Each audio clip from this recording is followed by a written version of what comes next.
I caught someone plagiarizing my writing. I'd spent a few hours writing and researching this long article about a funny writing technique that I learned. I published my article on Medium, which is a great network for writers, last December, and my hard work paid off. My article went viral, lots of claps, shares and comments, all that type of validation. But better yet, I earned a few $100 from the Medium Partner Program. A few weeks later, I found my article on Medium, but I found the article with a different picture and byline. Guess what? This guy had copied my entire article into his Medium account. He changed the picture and republished it under his own name. Wow. Theft or plagiarism in action. I guess he wanted to go viral and get paid too. Now I left Chet a snarky comment below his article and then I moved on with my day. I could have gotten angry, but that's not the first time I've been plagiarized. You see, I've self-published over a dozen books. Books like this one. And a while ago, I found a PDF of my writing books on a torrent site. And another one of my books about creativity. Yes, it's up in the Pirate Bay, which you can download. I guess all of this is karma for those MP3 files I downloaded from Napster back when I had more hair and less money some 20 years ago. That's not the only example of my work being plagiarized. Over the years, I built a big writing website or brand. I invested thousands of hours and dollars into publishing dozens of articles every week. Over time, my site got millions of page views, and it attracted the attention of other publishers. Content websites rip me off regularly. Here's one example. A while ago, I reviewed Masterclass. If you're not familiar with it, it's a great place to learn from pro writers like Neil Gaiman and Dan Brown. I geek out on this type of stuff, and I took dozens of masterclass courses and I reviewed them one by one. I wrote about what I learned, I took pictures, and I even recorded videos for my articles. I published a mega review on my site that rounded up all of my individual reviews. Thousands of words long with pictures and videos. One day I noticed my review was out of date. That's because Masterclass had updated their pricing and courses. So while rewriting my review, I ran my draft through Grammarly, and just for kicks, I clicked the check plagiarism button, and Grammarly showed me a link to another website. The owner of this other site had taken my Masterclass review and reposted it onto their site. The same headline, the same introduction, the same pictures, and the same write-up. I emailed them and I said, can you take this down? So I headed over to dmca.com and I issued what's called a DMCA takedown request. If you're not familiar with it, it's basically a legal mechanism for taking content down from the web once you've proof, which I did. The article disappeared from the site in question.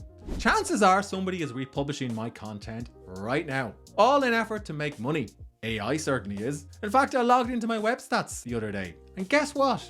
ChatGPT crawled my website a while ago. It looked like it was training itself on some of my content. I headed over to ChatGPT, and sure enough, I was able to generate answers based on articles that I'd published. I don't remember giving consent for AI to reuse content that cost me time and money to create. And last year, I paid a team of writers thousands of dollars over the year to write articles for my sites.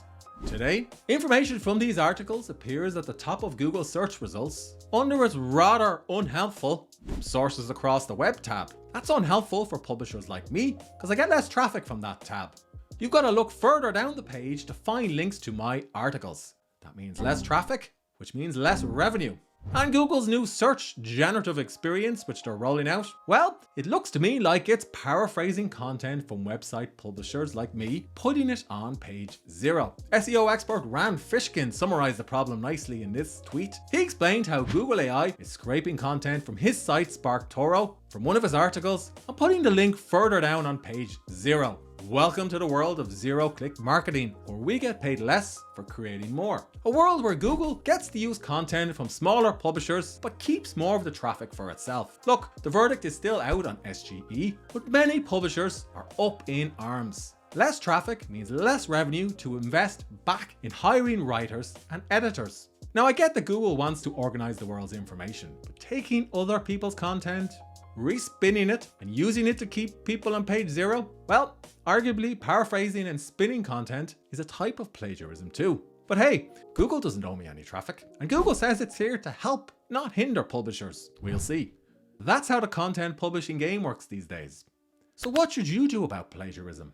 Well, I told my email subscribers about my Medium article, the one Chet copied, and I asked them for advice and feedback. Amusingly, one reader wrote in to say, "Remember, what goes around comes around." Yeah, I agreed with that. And then added, "And you did take the money, Brian." Now, I'm not sure how getting paid means I deserve to get plagiarized. Writers should not work for free. Anyhow, a few other readers wrote in. They said they were sorry this happened to me. Well, I'm hanging in there. And one writer wanted to know if Medium had told or notified me about this instance of plagiarism. They didn't. I found out myself. You see, it turns out this writer is having trouble with scammers or plagiarizers as well. And another person asked me, how can I prevent plagiarism? Good question. Here's my answer. You can easily use tools and software to prevent or avoid plagiarism. I've reviewed a few plagiarism tools on this channel, which you can check out after watching this video. Ones like Grammarly, which I use, Pro Writing Aid, or Copyscape.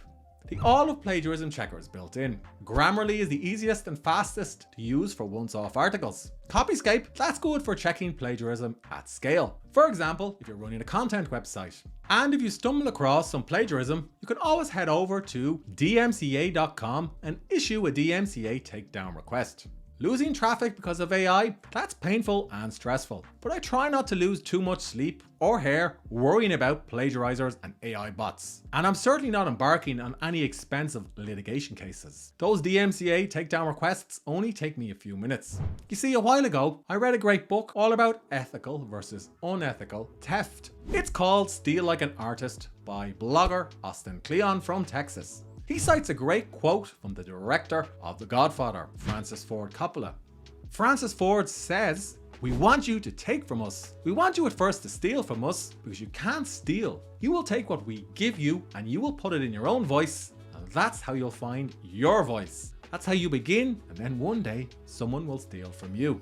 I thought about that quote a lot, because if you're a writer or if you're a creator, remixing and reusing other people's ideas, well, that's part of your job. And you can easily and ethically reuse someone else's ideas if you combine several different ideas into one, add your perspective, and cite or point to your sources. Copying it verbatim and republishing it under your own name, like my friend Chet, well, that's plagiarism. And plagiarizers don't get very far.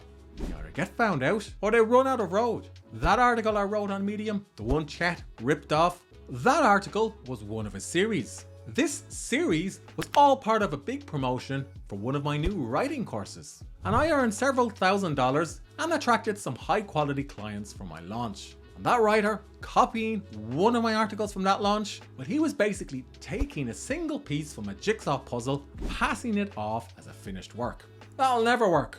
If you're writing online, if you're publishing content regularly, if you're growing an audience, you're going to be ripped off or copied or plagiarized at some point. Sometimes it'll be ethically, sometimes it could be someone paying tribute to your work, sometimes it could be unethically, and sometimes it could be plagiarism. It could be by a human, and it'll definitely be by an AI or bot of some type. You could waste hours getting angry. You could spend thousands of dollars and thousands of hours on legal remedies and following people up demanding they take your content down. Or you could just move on with your writing business. Here's what I told my email list of readers who want to turn into pro writers. One thing is far more valuable than any single piece of content you can write, create, or publish. That one thing, the relationship between you and your audience. No one can copy that. If you've got questions about plagiarism, ask me in the comment section below the video. I'd love to hear all about it. And if you did enjoy this video, then don't forget to subscribe to the channel.